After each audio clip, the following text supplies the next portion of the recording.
Welcome to the Cell-Cell Communication in Development module. In this talk, we're going to learn about paracrine factors and morphogens. We will first learn about paracrine factors and what morphogens are. We will then learn about the different factors that can affect the range of paracrine factors or morphogens and different morphogens or paracrine factors that play important roles in development.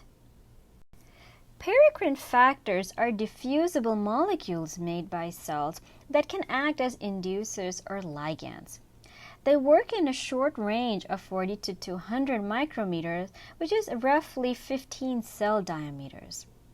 Paracrine factors can mediate inductive events through the interactions that are called as paracrine interactions. Now, autocrine interactions are interactions when a cell that makes a paracrine factor is also able to respond to that factor.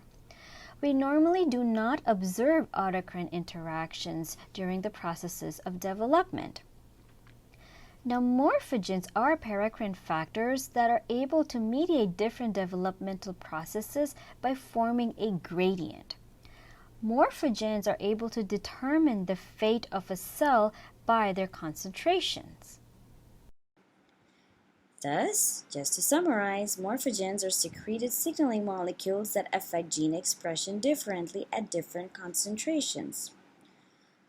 Uncommitted cells that are exposed to high concentrations of the morphogen are specified as one cell type, as shown in the figure here. So here we see that there's a certain concentration of the morphogen that allows the cells to become committed to form a specific type of cell. Now when the morphogen's concentrations drops below a certain threshold, then the cells that are experiencing that lower concentration, they become different types of cells, or their fate is normally altered. Finally, if the concentration falls even lower, then a cell can be specified to develop into a different type of cell altogether. Thus, the morphogens affect development based on their concentrations.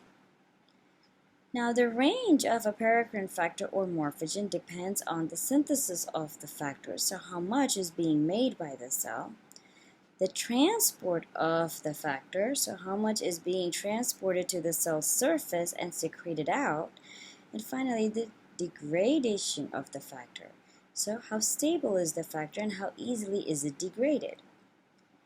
Now, paracrine factors that play important roles in development can actually be grouped into 4 families based on their structure.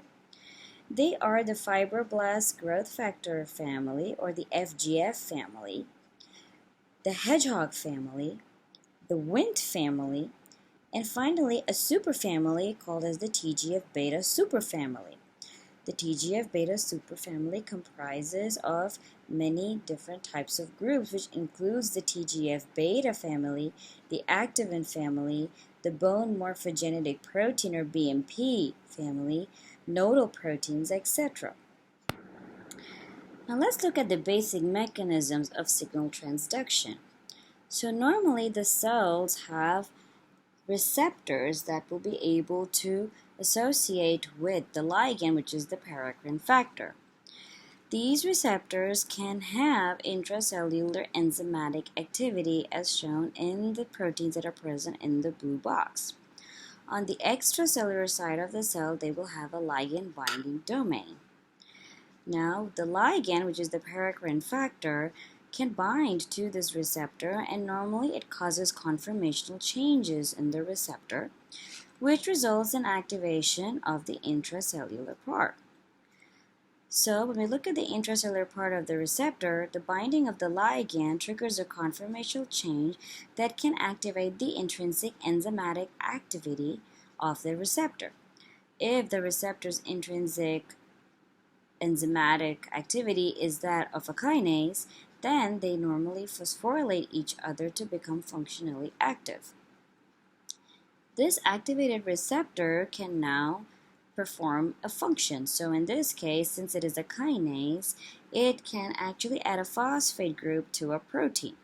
Now it so happens that this protein that's present in the cell is inactive when it is not phosphorylated. However, upon phosphorylation, it becomes active. And now this phosphorylated protein can relay the signal by activating other kinds of proteins. With this, we come to the end of our talk where we learned about paracrine factors and morphogens. And we also learned about different factors that affect the range of these paracrine factors or morphogens and the different types of morphogens that play important roles in development.